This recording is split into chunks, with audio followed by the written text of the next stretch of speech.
Lecture du Cantique des Cantiques. La voix de mon bien-aimé. C'est lui, il vient. Il bondit sur les montagnes. Il court sur les collines. Mon bien-aimé pareil à la gazelle, au faon de la biche. Le voici. C'est lui qui se tient derrière notre mur. Il regarde aux fenêtres, guette par le treillage. Il parle, mon bien-aimé, il me dit: lève-toi, mon ami, ma toute belle, et viens. Vois, l'hiver s'en est allé, les pluies ont cessé, elles se sont enfuies. Sur la terre apparaissent les fleurs, le temps des chansons est venu, et la voix de la tourterelle s'entend sur notre terre. Le figuier a formé ses premiers fruits, la vigne fleurie exhale sa bonne odeur. Lève-toi, mon ami, ma toute belle, et viens. Ma colombe, dans les fentes du rocher, dans les retraites escarpées, que je vois ton visage, que j'entende ta voix. Ta voix est douce et ton visage charmant.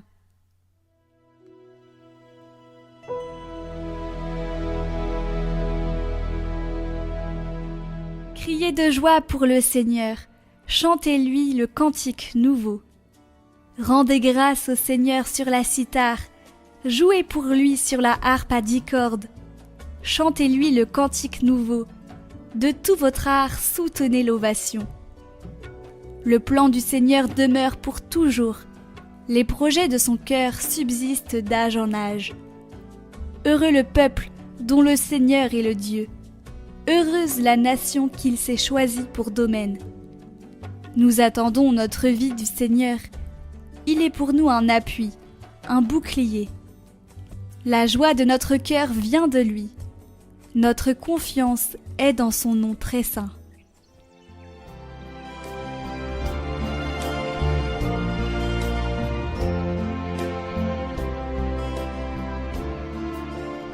Évangile de Jésus-Christ selon saint Luc. En ces jours-là, Marie se mit en route et se rendit avec empressement vers la région montagneuse dans une ville de Judée. Elle entra dans la maison de Zacharie et salua Élisabeth. Or, quand Élisabeth entendit la salutation de Marie, l'enfant tressaillit en elle. Alors Élisabeth fut remplie d'Esprit Saint et s'écria d'une voix forte: « Tu es bénie entre toutes les femmes, et le fruit de tes entrailles est béni. D'où m'est-il donné que la mère de mon Seigneur vienne jusqu'à moi? Car lorsque tes paroles de salutation sont parvenues à mes oreilles, l'enfant a tressailli d'allégresse en moi. Heureuse celle qui a cru à l'accomplissement des paroles qui lui furent dites de la part du Seigneur. »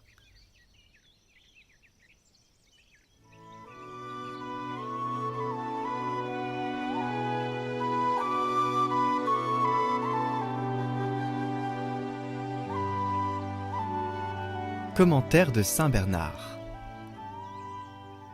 Heureuse celle qui a cru. Marie est bien heureuse, comme sa cousine Élisabeth le lui a dit, non seulement parce que Dieu l'a regardée, mais parce qu'elle a cru. Sa foi est le plus beau fruit de la bonté divine. Mais il a fallu l'art ineffable du Saint-Esprit survenant en elle pour qu'une telle grandeur d'âme s'unisse à une telle humilité dans le secret de son cœur virginal. L'humilité est la grandeur d'âme de Marie. Comme sa virginité et sa fécondité sont pareilles à deux étoiles qui s'éclairent mutuellement. Car en Marie, la profondeur de l'humilité ne nuit en rien à la générosité d'âme et réciproquement. Alors que Marie se jugeait si humblement elle-même, elle n'en a été pas moins généreuse dans sa foi en la promesse qui lui était faite par l'ange. Elle qui se regardait uniquement comme une pauvre petite servante, elle n'a nullement douté qu'elle soit appelée à ce mystère incompréhensible, à cette union prodigieuse, à ce secret insondable. Et elle a cru tout de suite qu'elle allait vraiment devenir la mère de Dieu fait homme. C'est la grâce de Dieu qui produit cette merveille dans le cœur des élus. L'humilité ne les rend pas craintifs et timorés, pas plus que la générosité de leur âme ne les rend orgueilleux. Au contraire, chez les saints, ces deux vertus se renforcent l'une l'autre. La grandeur d'âme non seulement n'ouvre la porte à aucun orgueil, mais c'est elle surtout qui fait pénétrer plus avant dans le mystère de l'humilité. En effet, les plus généreux au service de Dieu sont aussi les plus pénétrés de la crainte du Seigneur et les plus reconnaissants pour les dons reçus. Réciproquement, quand l'humilité est en jeu, aucune lâcheté ne se glisse dans l'âme. Moins une personne a coutume de présumer de ses propres forces, même dans les plus petites choses, plus elle se confie dans la puissance de Dieu, même dans les plus grandes.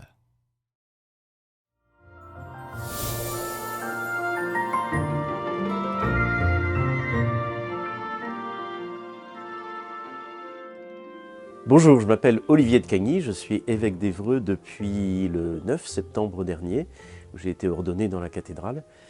Et en cette période de l'Avent et de Noël, je voudrais tout simplement évoquer deux petits souvenirs d'enfance. J'avais 13 ans, je pensais déjà à devenir prêtre, et j'ai confié ça à un vieil aumônier de mon collège catholique. Et il m'a dit cette phrase très belle que j'ai retenue depuis 50 ans. Tu verras comme c'est beau de donner Dieu aux hommes et de donner les hommes à Dieu. Et j'ai gardé cette phrase comme une définition de mon ministère de prêtre et puis d'évêque.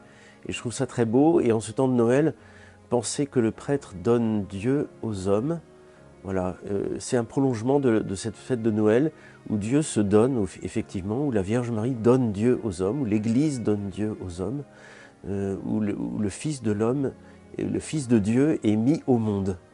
Et je trouve ça très beau de penser à ça en même temps que je pense à mon ministère d'évêque. Et puis un autre souvenir qui me touche beaucoup, ce sont tous les chants de Noël. Et j'étais petit chanteur.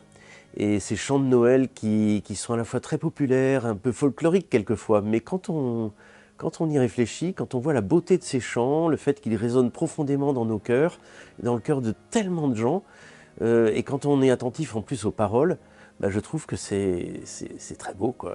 Pour sauver l'humanité, Dieu vient sur la terre, les anges dans nos campagnes, les anges dans nos campagnes, les anges dans nos campagnes, ont entonné ce chant des cieux, et l'écho de nos montagnes redit ce chant mélodieux. Eh bien, voilà ce chant des anges qui résonne dans nos campagnes, dans nos montagnes, c'est-à-dire dans notre vie d'aujourd'hui. C'est pas une légende, c'est pas une histoire d'autrefois, c'est vraiment aujourd'hui que se renouvelle cette joie du ciel et de la terre, alors que le Fils de Dieu se fait homme. Bon Noël!